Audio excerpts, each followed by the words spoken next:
Hey everybody! I'm making this video because I thought it'd be a really fun way to tell you all about a 5-month secret that I've been keeping. And I still can't believe that I've made it this whole time without telling a single soul. And it's been very tempting, let me tell you. Except Duke knows, of course, but he's the only one. And no, for all of you thinking I'm about to come out of the closet, you guys should know better than that. But not that there's anything wrong with that Seinfeld quote. Anyways, ever since I started doing adrenaline junkie type activities such as skydiving 3 times, you know, because it's 100% pure adrenaline. Some people snort for it, jab a vein for it, but all you got to do is jump. That's a Point Break quote. Then I was driving a NASCAR for 30 laps around Las Vegas International Speedway, maxing out the governor, of course, at 145 miles per hour. In which, actually, here's a quick video clip of that.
And I would also like to show some video clips of me skydiving, but Penzak lost our videotape of it. Son.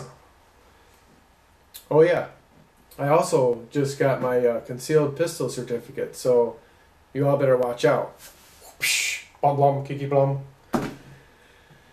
So I've been wondering, you know, what's next? Especially since I'll be turning 40 next summer, and I could really use a few more fun adventures, so that's what's led me to my most recent one that took me just under 5 months to accomplish.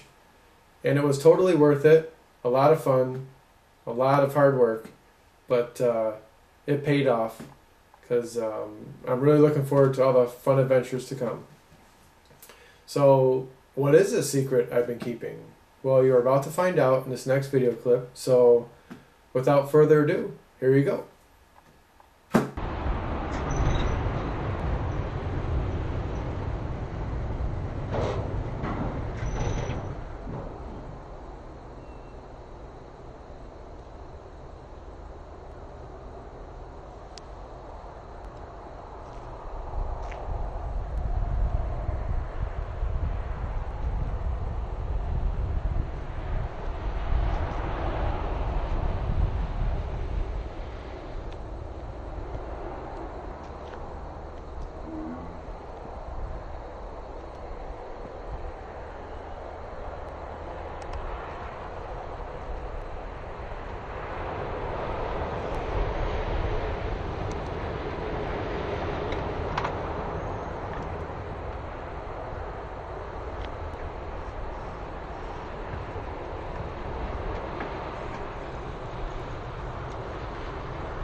Clear, prep!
looking at?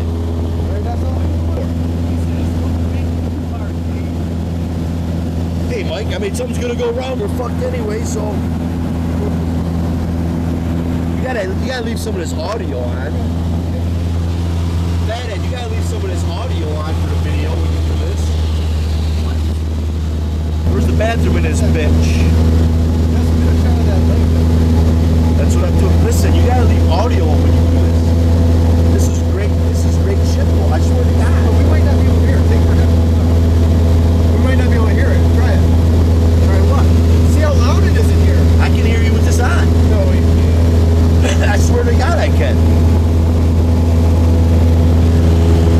Making right, Tester, making right. There's a Nick coming straight at us. I'm gonna hit the brakes, he'll fly right by.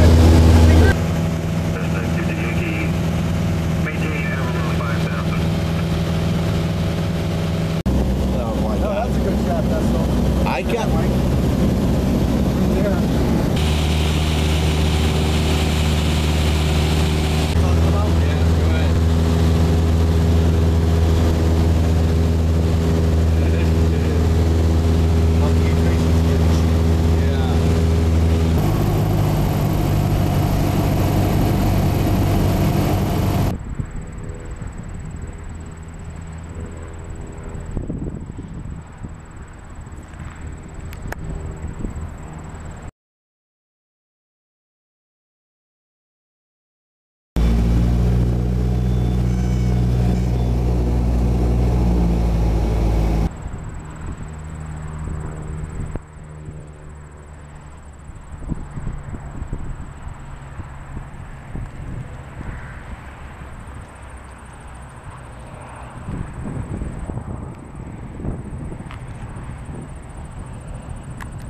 Copy.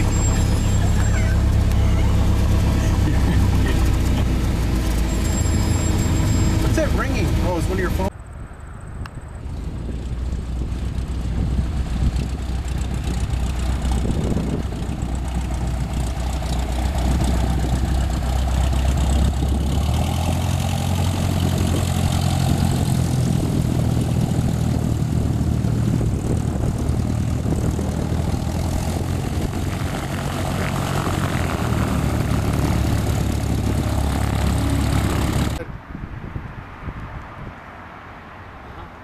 Alright, you can stop it. Well, there you have it. I'm officially a licensed pilot. Can you believe it? Let me try these bad boys on for size. Yeah.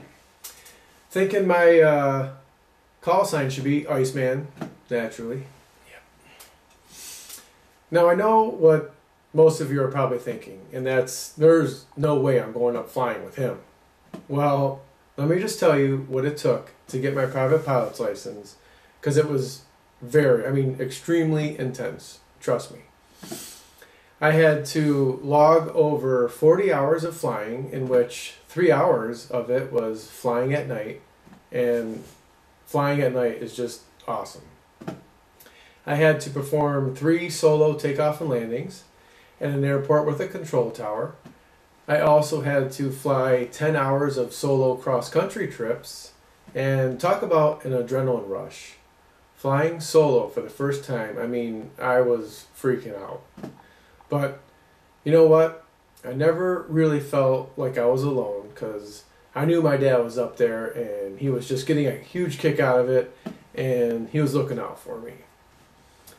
For those solo trips, I flew one to Mount Pleasant and back, then one to Traverse City and back, and my last one was a multi-stop trip up to Mackinac Island.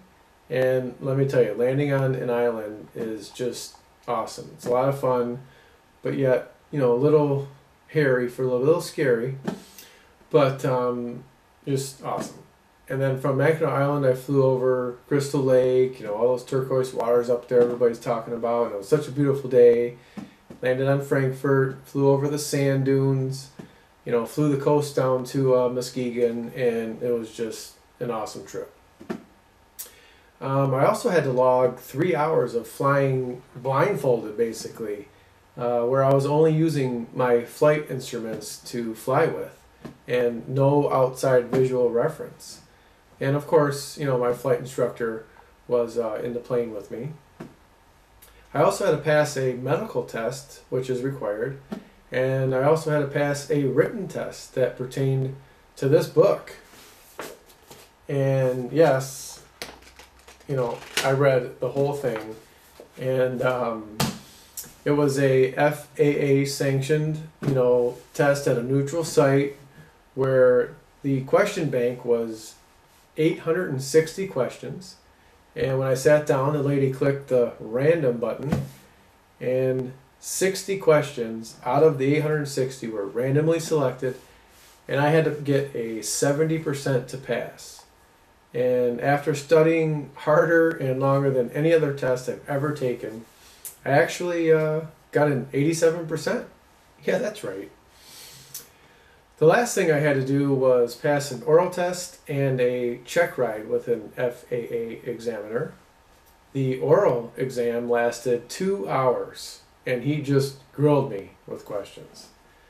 And for the actual check ride itself, I had to perform several different types of acrobatic flying maneuvers for him, and then 3 different types of takeoffs and landings, along with a simulated cross-country flight, in which I passed both the oral and the check ride first time out. So that was awesome. We also had to do, that blindfolding stuff I was talking about, where I'm just using the flying instruments, and he would have me put my head down, and he'd put me into unusual attitudes, like really jack the plane up, and then he would tell me, okay, and I'd have to come to and get the plane out of its unusual attitude and bring it to a straight and level flight. So that was fun, and he was happy with those as well. Currently, I have officially done 205 landings, and I have logged 58 hours of flight time. So with all of that, I would bet, I'm pretty safe to go flying with. So really, at this point, it's who feels the need for speed? And, Iceman is requesting a flyby.